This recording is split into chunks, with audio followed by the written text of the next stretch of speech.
बघा मित्रांनो, मागच्या पिरियडला म्हणजे शेवटच्या पिरियडला आपण लाईन बद्दल बघितलं की लाईनला स्लोप असतो. स्लोप काढण्याच्या तुम्हाला गिवन वेगवेगळ्या कंडिशन असणार, लाईनचं इक्वेशन असतं. तर या एक्सरसाइजमध्ये आपल्याला जो पार्ट या ठिकाणी आपण शिकणार किंवा जो पार्ट आपल्याला शिकायला मिळणार त्यात आपल्याला लाईनचे स्लोप काढण्यासाठी विचारतो. म्हणजे आपल्याला वेगवेगळ्या कंडिशन सांगितल्या आणि त्या आधारे तुम्हाला विचारलं की what is the slope of this line. मग काल आपण जे 4 गणितं बघितले त्यात आपल्याला आपल्या रेषेवरचे लाईनवरचे 2 पॉइंट माहीत होते. आणि आता आपल्याला या उदाहरणात काय सांगितलं बघा. नंबर 2चं उदाहरण, if x and y the intersect of line 2 and 3 respectively, then find the slope of line L. थोडंसं ह्या उदाहरणाला आपण प्रॅक्टिकली समजून घ्यायचा प्रयत्न करू मित्रांनो. त्यांचं म्हणणं काय की एक अशी लाईन आहे की x आणि y ॲक्सिसला ती 2 and 3 ह्या नंबरमध्ये इंटरसेक्ट करणार आणि दोन्ही नंबर पॉझिटिव्ह आहे. तर मग x ॲक्सिसचा 2 कोणत्या बाजूला असणार? या बाजूला असणार. y ॲक्सिसचा 3 कोणत्या बाजूला असणार? या बाजूला असणार. ठीक आहे. म्हणजे तुमची एक्झॅक्ट जी लाईन आहे ती नेमकी कशी असणार? तर अशी असणार. मग जर तुम्हाला मी असा प्रश्न विचारला की ह्या लाईन L चे या ठिकाणचे कोऑर्डिनेट सांगा. It is lies on x axis. तर हा पॉइंट डायरेक्ट x ॲक्सिस वरचा पॉइंट आहे. तर तो पॉइंट सांगताना आपण x ॲक्सिस अगोदर आणि नंतर डायरेक्टली 0 वापरणार. त्याच पद्धतीनं जी y इंटरसेक्ट आपल्याला विचारला तर या y इंटरसेक्टचे कोऑर्डिनेट सांगताना आपण 0 3 सांगणार. म्हणजे आपल्याला आपल्या लाईनवरचे जे पॉइंट आहे ते डायरेक्ट न सांगता आपल्याला आपल्या लाईनचे इंटरसेक्ट सांगितले. आणि हे बघून म्हणजे समजून घ्यायचा प्रयत्न झाला की या विद्यार्थ्याला म्हणजे तुम्हाला स्वतःला ते समजतं का की ज्यावेळेस इथं आपल्याला इंटरसेक्ट सांगितले तर इंटरसेक्ट म्हणजे काय? आपली लाईन x आणि y अक्षाला कुठं जाऊन इंटरसेक्ट होणार, मराठीत ज्याला आपण म्हणतो छेदणार, तर याला आपण इंटरसेक्ट म्हणतो इंग्रजीत. तर आपला x इंटरसेक्ट या ठिकाणी 2 होता, तर त्याच्या आधारे आपल्याला ते कोऑर्डिनेट मिळाले. आणि y इंटरसेक्ट 3 होता, त्या आधारे त्याचे कोऑर्डिनेट मिळाले. म्हणजे we have 2 point lies on the line. आणि आता आपण स्लोप सहज काढू शकतो फॉर्म्युला वापरून y2 - y1. Very good. तर बघा डायरेक्टली तुम्ही हा डायग्राम काढू शकता बरं का. डायग्राम वरून समजून घ्यायचा प्रॉब्लेम मित्रांनो. आता डायरेक्ट मी लिहितो slope of line L is equal to, आपण जर याला x1 x2 कन्सिडर करत असतो तुम्ही याला x2 आणि y2 कन्सिडर करा कोणताही. तर y2 - y1 0 - 3 अपॉन 2 - 0 म्हणजे तुमचा आन्सर आलं -3y.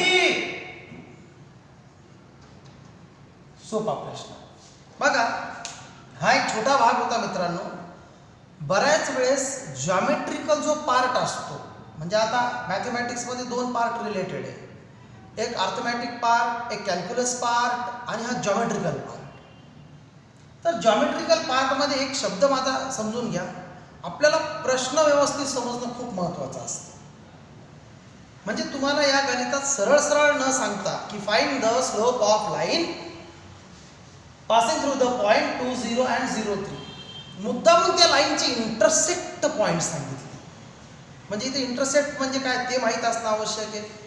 नंतर तुम्हाला समजून घ्या, म्हणजे समजून स्वतः घ्यायचं की यार आपल्याकडं 2 पॉइंट अवेलेबल आहे लाईनवरचे आणि त्याचा फॉर्म्युला हा असतो. तर मग पटकन हे लिहून घ्या.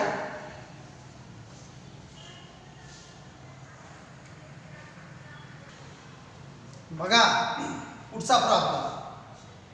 Find the slope of line whose inclination 30 degree.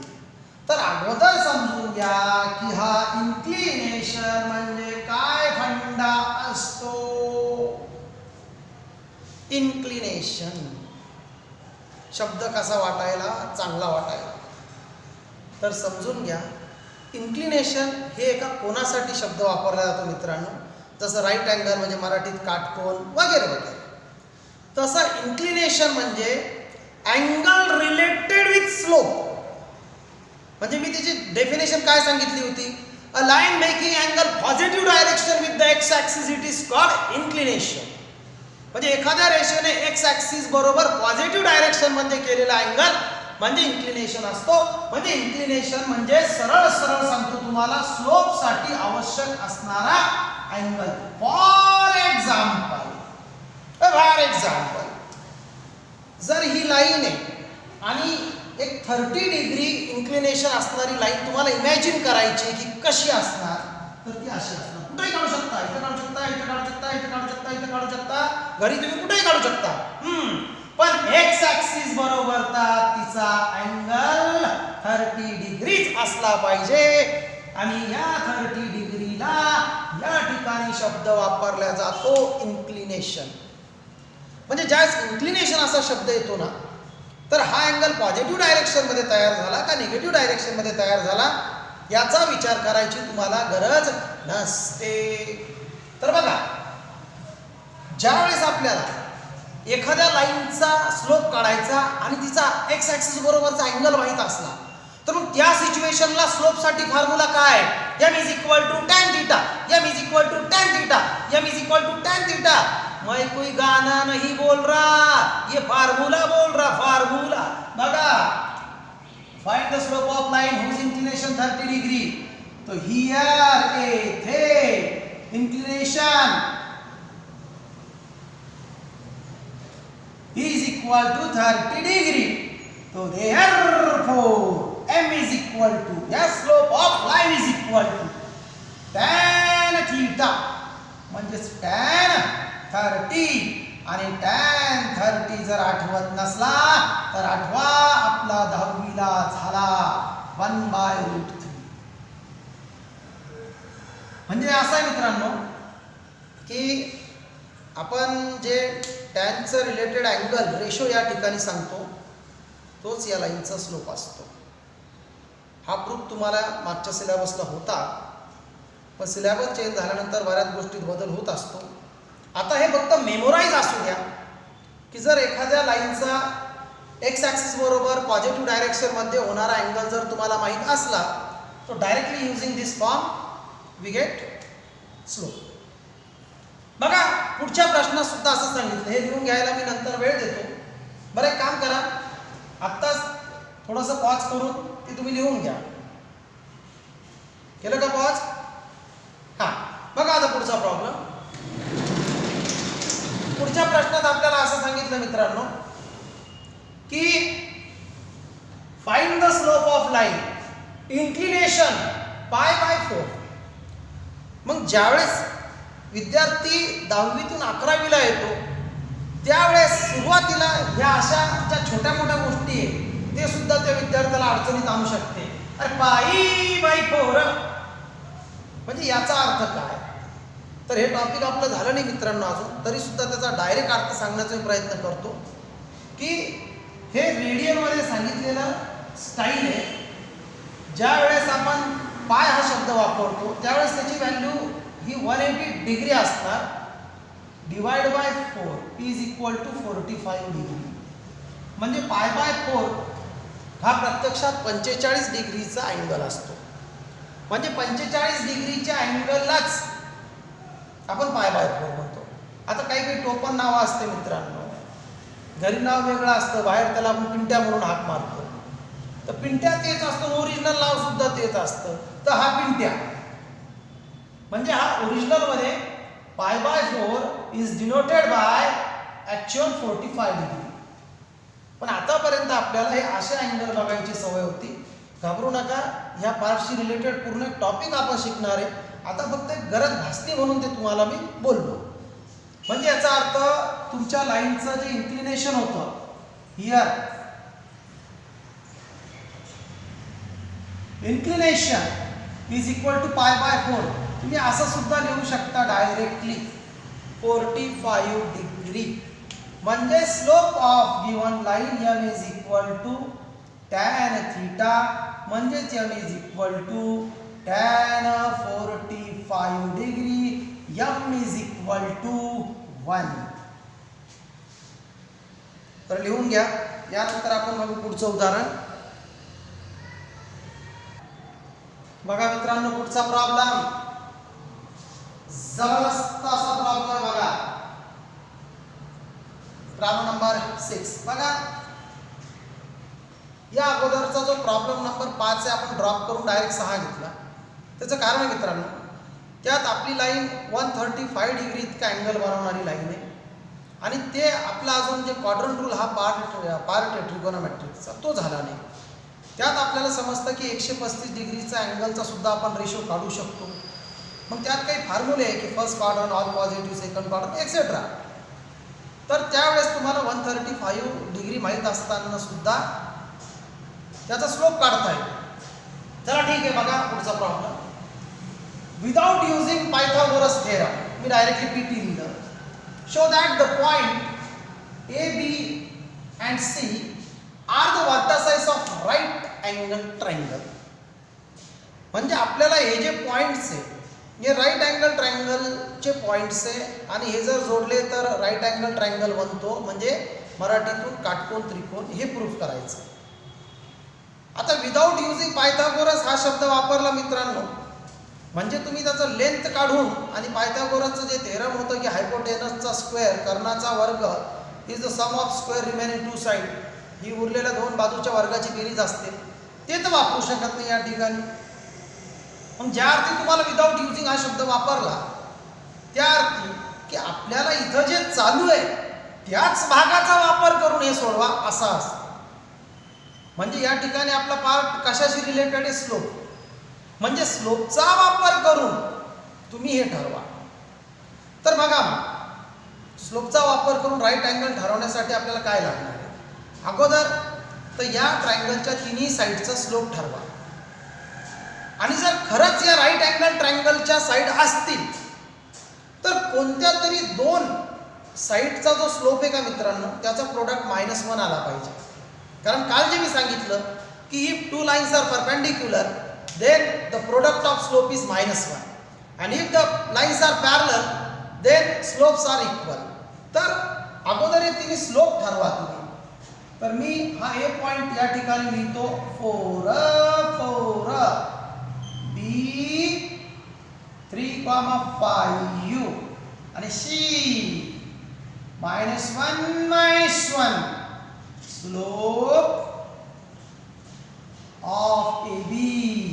बघा पुन्हा सांगतो, अशी प्रॅक्टिस करा आता की हे स्लोप वगैरे असे डायरेक्ट काढता आले पाहिजे धडाधड. बघा y2 - y1 5 - 4 ते सुद्धा लिहू नका, डायरेक्ट 1 लिहा आणि 3 - 4 म्हणजेच 1/-1 इज इक्वल टू -1. ते असं जमलं पाहिजे मित्रांनो. कारण मी तुम्हाला पुन्हा पुन्हा एक शब्द वापरतो की एकदम स्लो पद्धतीनं प्रत्येक वेळेस डोकं वापरूनच हा भाग सॉल्व्ह केला पाहिजे असं गरज नसतं. तुम्ही किती फास्ट तुमची मेमरी यूज करू शकता या भागाला महत्त्व. कारण समोर तुम्हाला जे एक्झाम द्यायचे आहे, मग जेई असो CET असो मॅथमॅटिक्स रिलेटेड, त्यात तुम्हाला आपण ज्याला म्हणतो ना कासवाची चाल, ही चाल चालवून गोष्टीत जिंकता येतं, प्रत्यक्ष लाईफमध्ये. म्हणून मी पुन्हा सांगतो, पटापट आन्सर आले पाहिजे. आता स्लोप ऑफ BC. बघा BC -1 -5 हा प्लस होता पण फॉर्म्युल्यातला मायनस.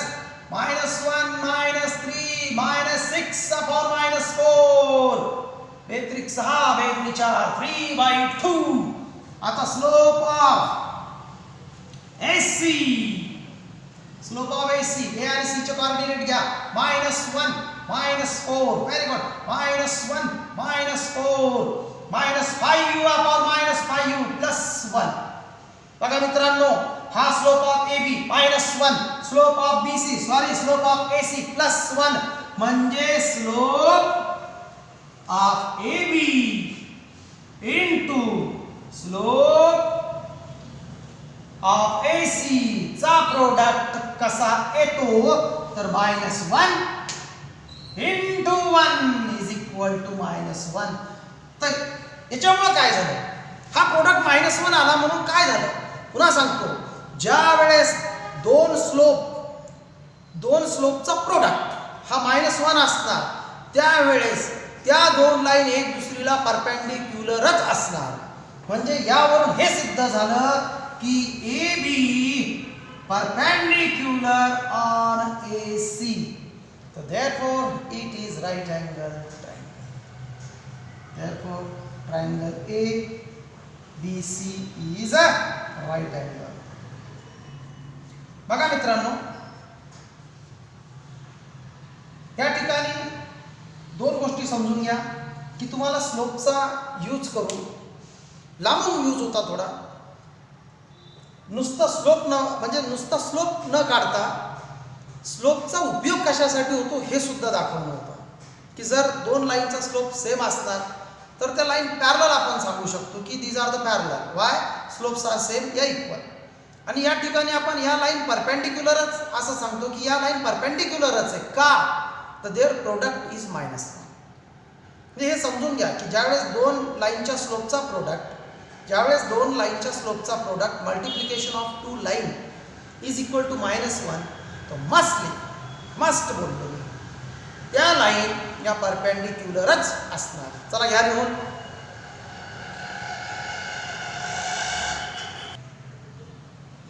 बघा मित्रांनो, पुढचा problem, find the slope of line making angle 45 degree positive direction with y axis. खूप सुंदर प्रॉब्लेम मित्रांनो, खूप सुंदर प्रॉब्लेम. बघा, विचार करायला लावणारा प्रॉब्लेम.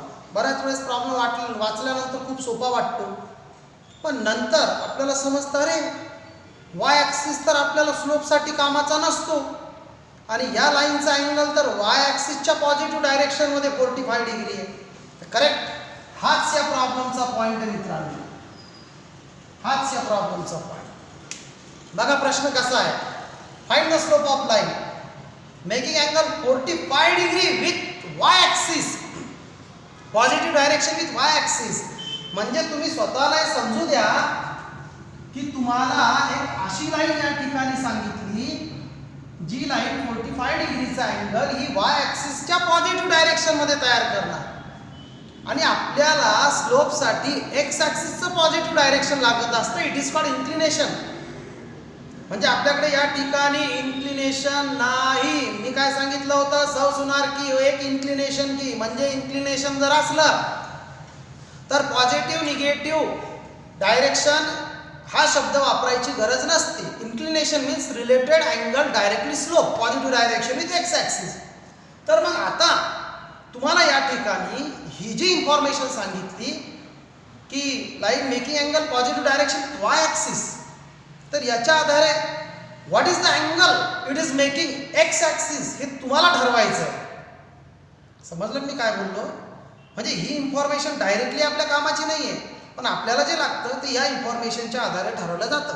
कसं बघा आता, तर पॉझिटिव्ह डायरेक्शननी जर 45 डिग्रीचा अँगल बनत असला तर त्याचा व्हर्टिकली अपोजिट अँगल हा 45 डिग्रीचा येतो. आता एक्स आणि Y axis they are perpendicular each other, म्हणजे या ठिकाणी 90 डिग्रीचा अँगल बनला.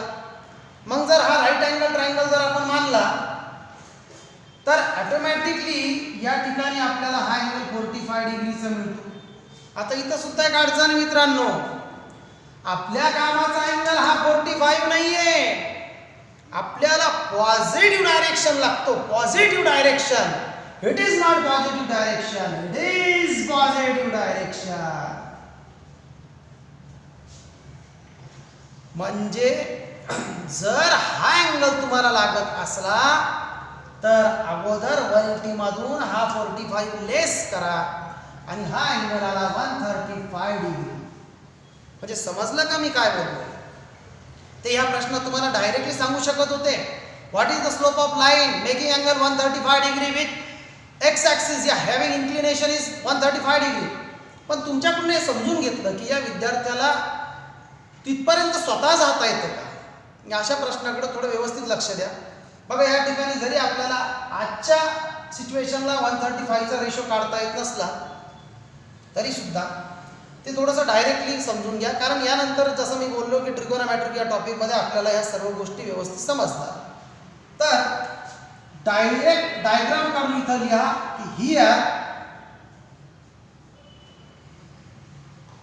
inclination of line is equal to 135 degree. हे तुम्ही सांगितलं. अंडरस्टँडिंगचा पार्ट आहे मित्रांनो, अंडरस्टँडिंगचा पार्ट आहे. पुन्हा पुन्हा सांगतो, रट्टा मारणं किंवा पाठांतर करणं या ठिकाणी त्याचा रोलच नाहीये, फक्त समजून घ्यायचा पार्ट आहे. समजोगे तो समजोगे, ध्यान में रखो. तर हा इंक्लिनेशन आल्यानंतर आता slope of line tan theta m is equal to tan 135 आणि आता tan 135 is equal to 90 plus 45. हे इतकंच तुम्हाला समजलं नाही तरी चालतं. या ठिकाणी 90 म्हणजे हा चेंज असतो cot 45 सेकंड क्वाड्रंट मध्ये साइन कोसेकच्या व्यतिरिक्तचे रेशो निगेटिव्ह असणार म्हणून -1. तर हे एवढं जे मी बॉक्स केला का या ठिकाणी हा पार्ट अजून तुमचा झाला, पण तरी सुद्धा मी हा प्रॉब्लेम घेतला. त्याचं कारण होतं मित्रांनो की तुम्हाला जे अँगल गिवन डाटा जो होता या ठिकाणी तो होता की अ line making angle with Y axis. ते मला इंटरेस्टिंग वाटलं की हा प्रॉब्लेम सोडणं योग्य नाही आहे. ते समजून घ्या की आपण त्याच्या आधारे आपल्या लाईनचं इन्क्लिनेशन म्हणजे positive direction positive angle with x axis हे किती होतं. ठीक आहे, या लिहून.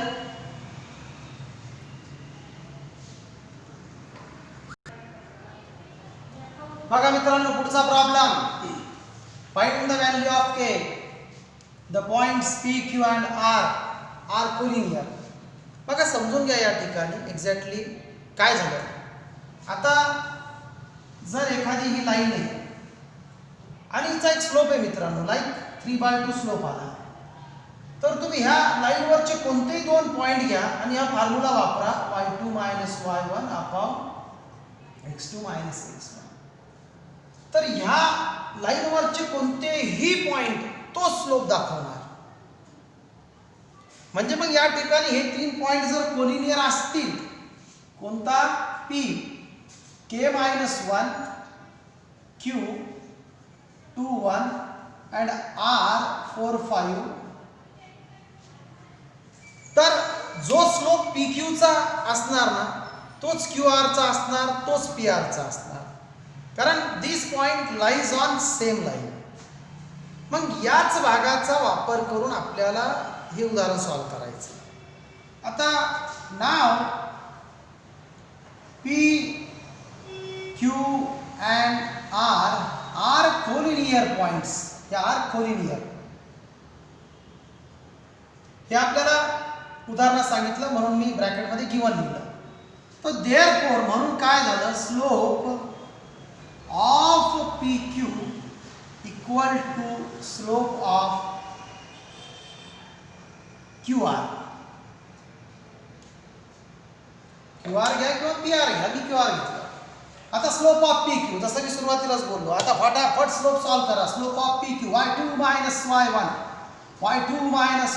1 प्लस 1, कारण हा मायनस आणि आपल्या फॉर्म्युलातला minus plus 2 - k is equal to slope of Q R 5 - 1. Direct वापरला मी 4, कारण इतकी मोठी गोष्ट नाही आहे 5 मधून 1 सबट्रॅक्ट करणं. ते सुद्धा 11वी 12वीच्या विद्यार्थ्याला 4 - 2 हा 2 आन्सर आला 2/2 - k 2 2 चा 4. घ्या cross multiplication 2 equal to 4 - 2k. Interchange करून इकडे पाठवला 2 - 4 is equal to -2k. -2 is equal to -2k. k is equal to 1. k is equal to, थोडं पॉज करून हे लिहू शकता. झालं. बघा पुढचा प्रॉब्लेम. या ठिकाणी आपल्याला प्रश्न असा विचारला, find the acute angle with x axis line passing through the point. म्हणजे जर एखादी लाईन या दोन पॉइंट मधून पास होत असली तर तिचा एक्स ॲक्सिस बरोबरचा अँगल सांगा. नवीन प्रश्न मित्रांनो, नवीन प्रश्न आहे. अगोदर तुम्ही त्या लाईनचा स्लोप ठरवला. आता हा स्लोप आला किंवा हे जे आन्सर आलं ते आन्सर टॅनच्या किती डिग्रीचा रेशो आला ते चेक करा. तुमचा आन्सर जर 1/√3 आलं तर टॅन 31/√3 असतो पहा. तुमचा आन्सर 1 आलं तर टॅन 45 असतो. तुमचा आन्सर फक्त √3 आलं तर टॅन 60√3 असतो. म्हणजे अगोदर आपण स्लोप ऑफ ए काय या ठिकाणी 3 - 1 आणि बी काय या ठिकाणी 4 - 2. तर अगोदर आपण स्लोप ऑफ ए बी ठरवू. y2 मायनस y1 आणि x2 मायनस x1 -2 + 1/1 म्हणजे -1/1 = -1. म्हणजे तुमचा अँगल आलं मित्रांनो 135 डिग्री. कारण पॉझिटिव्ह 1 असतो 45 डिग्री जो एक्स फर्स्ट क्वाड्रंटमध्ये तयार होतो आणि हा 135 डिग्री जो मायनस आला हा रेशो सेकंड क्वाड्रंटमध्ये तयार होतो. घाबरू नका, काय मायनस कुठून आलं. मी तुम्हाला काय बोललो की ट्रिगोनोमेट्रिक हे टॉपिक आपलं बाकी आहे. आता फक्त हे -1 आलं एवढं समजून घ्या. -1 नंतर हे अँगल 135 डिग्री कसं आलं ते आपण नंतर सॉल्व करणार. आता फक्त तुम्ही एवढं लिहून घ्या.